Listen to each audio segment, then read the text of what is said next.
Hello, and welcome to an episode of Dear Melissa from the Product Thinking Podcast. The lines are now open, and we're ready to answer your most pressing product questions. Which prioritization framework would you recommend and why? Hi, Melissa. Do you have any suggestions on developing a product What's strategy? the best way to go about Whoa. That's a lot of questions. All right, let's dive in. Welcome to another episode of Dear Melissa. Today, we're talking all about org design and your strategy around how to make great product teams. Today, we're taking questions. And if you have a question for me too, don't forget that you can submit it to dearmelissa.com. All right, let's jump into our first question. Dear Melissa, I have read that some companies divide their teams to generate results in different strategies. For example, they have a team for activation, another team for adoption, another for retention, etc. It makes sense to me, but it makes me wonder how these teams communicate with each other, since if one team makes a decision, it must impact another team, or maybe to fulfill the objectives, it needs another team, since the objectives of each of these teams are connected to each other. Is this the right way to organize teams? If so, how should they communicate with each other? And if not, then what would be the right way to organize them? This is a great question, and I have seen some teams organize this way, but I don't actually believe it's the best way to organize. So this type of organization in a product management team is what we would call goal-oriented organization. So that means that each team is divided around a specific business outcome and they're working towards it. So that's where you've got your adoption team, your acquisition team, your retention teams. But the problem is if they are only goal-oriented, but they don't have specific features related to those goals that are assigned to them, that they have full ownership over, this gets really, really tricky. There's a couple pros and cons here. So here's a pro. There's so much focus on goals. Everyone is oriented towards outcomes. You are fully empowered to achieve those outcomes. That's something that we complain about a lot in product management. But there's a lot of cons too. For instance, you're right. If you are on a retention team and you have to make a change in, 4 different products, that means that every developer on every team needs to know the entire code base. And that might work well for small teams, but as you get really, really large, that's going to be really hard, right? Developers are not going to be experts in every single feature that you have everywhere. So you've got that problem where everybody needs to know how to work on every feature. You've got conflicting ownership as well across product managers. For example, let's say you work on Netflix, right? And retention is directly related to your algorithms on what you suggest to people. Does that mean that one person has ownership over that algorithm? What if somebody else needs to change the algorithm for something else? Like, who's got the final say there, right? Who actually owns algorithms? Who owns that feature and looks at it as a whole, right? It's going to have a lot of battles. So what if you don't agree on the addition of a new feature or changing an existing feature? Who wins, right? Like, who gets the final say there? This is why I think this organization with teams is really tricky. But if you're a really small team, I think you could organize this way. Let's say you've got 3 product managers. When I worked for a food delivery startup, we actually had something like this, right? We had 3 product managers. One person's around adoption, which was get everybody signed up and onto the platform. But we had full control over the sign-up process, right? That belonged to us. And then we had other people on retention, and they did everything that was after the sign-up flow. How do we keep people there? But there was direct ownership over the products that fell under adoption and retention, even though we called ourselves adoption and retention teams. And that's, I think, the trick here. If you are a small team, you can organize like that. You can have, the adoption team is everything that happens before people sign up. The retention team is everything that happens after. Maybe we have a couple other teams that are not directly related to adoption or retention, but as you grow, your product's going to get more complex, and there's going to be a lot more that relates to adoption and a lot more that relates to retention. Now you're going to have bigger teams that are going to maybe cross over each other. Maybe the things that actually get you adopted do lead to retention. Maybe how you're onboarding has a big thing to do with that. Where do you draw the line, right? Where do you draw the line around your features? So I think it's tricky. I think it's really tricky to organize that way. And I'm more of a fan of organizing by jobs to be done or value streams. And we're going to talk a little bit more about that in the next question because that starts to answer it. So our next questions. Dear Melissa, I'm interested in finding out more about managing ecosystems of digital products that are different, serve different needs, but share certain features. Something like Facebook ecosystem. Facebook has Instagram, WhatsApp, Facebook, or Amazon. My questions are, any best practices in organizing product plus feature teams and squads? And how do you coordinate a backlog of all the products that are connected in this ecosystem? So with this, I think you do have to think about jobs to be done, and you also have to think about platforms. Those would be my two key areas here. I think when you organize by jobs to be done, what you're basically doing is looking across all of these products that solve problems for multiple personas and multiple applications and figuring out what is the job to be done here. For instance, when I was at Athena Health, across the ecosystem of Athena Health in billing, in clinical, in population health, we needed a way to schedule things. Like we needed a way to schedule doctor's appointments or schedule like follow-ups, anything like that. And they had to talk to each other. It had to talk all the way across the system. So we had a team that was a scheduling team that figured out how to do scheduling across all the systems, but they surfaced it up through a platform API that was readily accessible to anybody in those different areas. And I think that's what you need here, right? For instance, if Facebook's got Instagram and WhatsApp, messaging is a feature, right? Like it's a job to be done. I need to be able to message people. And in WhatsApp, Facebook, and Instagram, everything involves messaging there, or a lot of it involves messaging. So you can start to see how Facebook is doing this. They're pulling messaging out of those applications and starting to think of it as a standalone job to be done. That's why they have that application that's called Messenger. And you notice they're starting to integrate the Instagram messages into that too. I have no idea what they're going to do with WhatsApp. We'll see what's there. That's a job to be done. I need to be able to message people.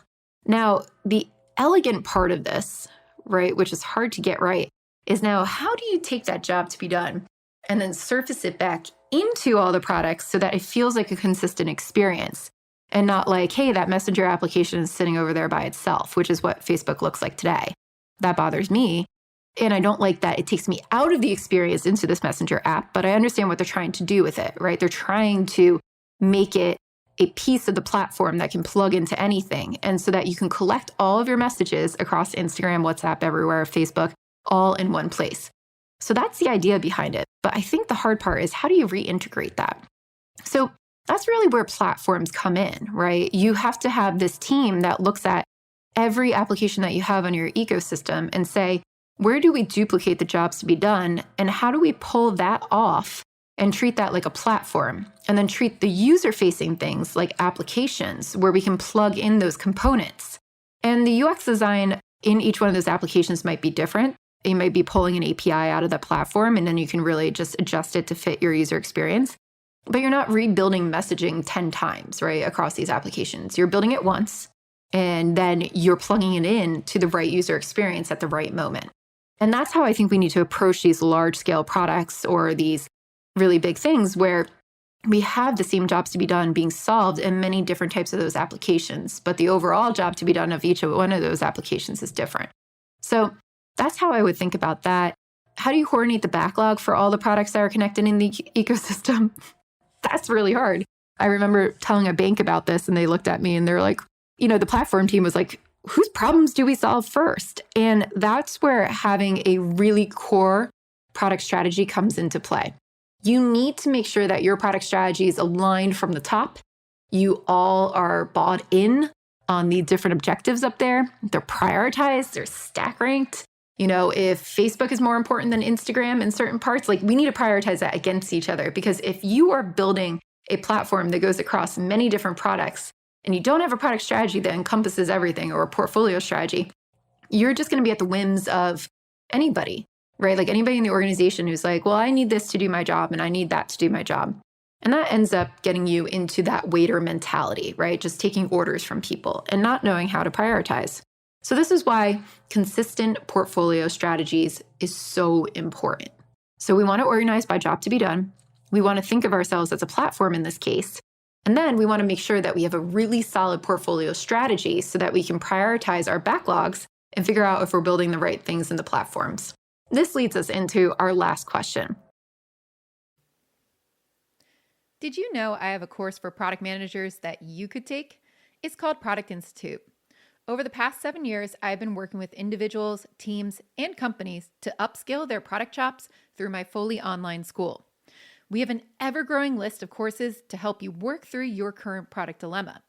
Visit productinstitute.com and learn to think like a great product manager. Use code THINKING to save $200 at checkout on our premier course, Product Management Foundations. How do you right-size your product teams and value streams when the typical software system can be huge with small components? So Microsoft Word, Gmail, and Zoom are all large customer-facing products. Search filtering APIs could all be seen as products within a larger product. By the way, I love your book. Thank you. I appreciate that. So, great question. How do we right-size our product teams? I think a little bit of this is trial and error, but I do think there's some principles that we could put into play. One of the things that I see organizations do that I don't like is they get really, really narrow on putting product managers around components. And they don't have enough breadth to do strategy around those components. So for instance, I once was training a bank and one of the product managers was like, well, I'm the product manager for the login API. I said, okay, can you log in? And she's like, yeah. I'm like, great. What's next? What can you do? And she was like, I don't know. Like, I'm just writing, user stories for 40 hours a week, trying to figure out what else we could possibly do. But this is my thing that I oversee. That's too narrow, right? That is not right size. That's too narrow because there's no strategy around that. It's like, can you just log in? So we want to bring our product managers up enough so that they can oversee, again, a job to be done, and they can oversee enough to be able to build a strategy around it. So when you've got something like Microsoft Word, Gmail, and Zoom, you can start to break them down into different parts, different major features in each value stream. And as complexity increases, your team size will need to increase too. But I would start by thinking of, let's look at all the components and all the things that solve a job for our customers. So for instance, let's look at Zoom. Zoom is by all means a pretty singular product if you think about it. Like you buy Zoom, you log on, you do the video chatting, but it has many different components, right? You've got the whole algorithm to generate those little Zoom room codes, right? So you get different numbers and differentiation there. I'm sure there's a huge team around security because that was a really big issue. And then if you get into the meeting, as we all know, there's a lot of different functionality in there, right? There's recording, there's sharing your screen, there's the reactions. So we want to take some of those and figure out what's the job to be done of that when you're in a Zoom meeting. So for instance, I need to be able to participate or show emotion without talking, right? Talking over somebody. That's where those reactions come in. So maybe there's a product manager over the reactions and their mandate is not necessarily like put emojis on there, but instead trying to figure out all the ways that people can communicate with each other without having to talk, right? So maybe they oversee the reactions, maybe they oversee the chat, that might fall into that purview. But now you can start to see how we segment things, right? Like this is a job to be done. There's got to be some kind of team. Now we want to drill into that and try to figure out how much work there is there. And this is going to fluctuate as your product strategy fluctuates, right? As you start building things out to be more mature, these products will get bigger, these features will get more complex. And if there's still a lot that needs to be built, you're going to need more product managers. And if there's not a lot to be built, you might move those product managers onto something else while still keeping a team or a division under that purview so that they can fix anything that might come up. So for instance, if we are good with emojis, let's say we tested that, it's getting all of the goals that we want, and we don't have a lot more work to do with emojis, I want to look at something different. So maybe I'll go and optimize chat, right? So a product manager might be appropriate for that, right? Somebody who can work on emojis, who can work on some chat. But now let's say if I don't have any emojis, I'm starting that out and chat is starting out too, I might need 2 product managers because it might be more complex. I'm spitballing here. I don't really know what Zoom's team looks like, but this is how I would think about organizing if I was them. I also don't know what the complexity is in building their chat, but if it's really, really complex, maybe you just have a product manager on that. So a couple things here, right? What's the major job to be done? What are these components that get you into that job to be done? And they might have several features there. It might be a collection of little features. It might be one big feature, but what solves that job to be done in your platform or in your product today? That's what I want to look at. And how complex is that, right? Like how much work is there to do there? And then what's your product strategy? Do you have more work pertaining to that product that's coming up? Or is it in kind of maintenance mode? It's just chilling out. It's going somewhere, right? Whereas you might keep that under the purview of a product team, or let's say, like, I try to think of it as like a director of product might oversee that and have a couple product managers underneath them working on different features. And that director of product might keep an eye on it and then have to assign one of their product managers to fix it or overhaul it depending on what the goals look like. That's usually a pretty good structure, but you might not have somebody actively working on those features if they are working. So that's how I would kind of think of it. I like to think of like directors of product over major jobs to be done in this case, right? Like they oversee those divisions and they have a couple product managers that float between the features that are under their purview. And maybe one person, owns each one of those features to start with, but it's pretty good if you can actually get people to move around features and get more familiar with them. That's going to level up your team a little bit more as well. So something to think about as you're assigning product managers to different parts of the teams too. So in summary of all that, and going back to our first question, what's the correct way to organize these teams? I really am a big fan of thinking in value streams and thinking of jobs to be done. A value stream is, you think of it as like a user journey. What are the steps that a user needs to do to be able to achieve value? And then what do we need to do to help them achieve value on our side? So it's a collection of that. So as you break down your product, think about the major value that it provides and what are all the features that they need to go through to get to that value, and what are the jobs to be done that each one of those features do. And I would break out your product teams around those. And you have to make sure that they have autonomy over what they're doing. There's not a lot of cross dependencies with other teams around what they're doing. Otherwise, they can't make decisions. So if I had to go ask another team if it's okay to change something under my features every single time, that's just going to slow you down, right? That's not a good way to organize your team. So you have to have the autonomy. You have to have the ownership over something, not a lot of cross dependencies. And there has to be some kind of outcome value associated with it that a product manager can work towards. If there is no outcome, again, like really looking at these goals for the users in your company, it's going to be really hard to manage towards that. But I do think it's good to think of it in those components, into those feature components where you've got your large features, they break down with slightly standalone things, there's a lot of ownership over it, and you can really iterate yourself towards a goal. That's what makes a good product team for me. So every company, though, is going to organize their teams differently, and that's okay. There is no like one right way to do this. This is the way that I like to do it and the way that I've seen most successful.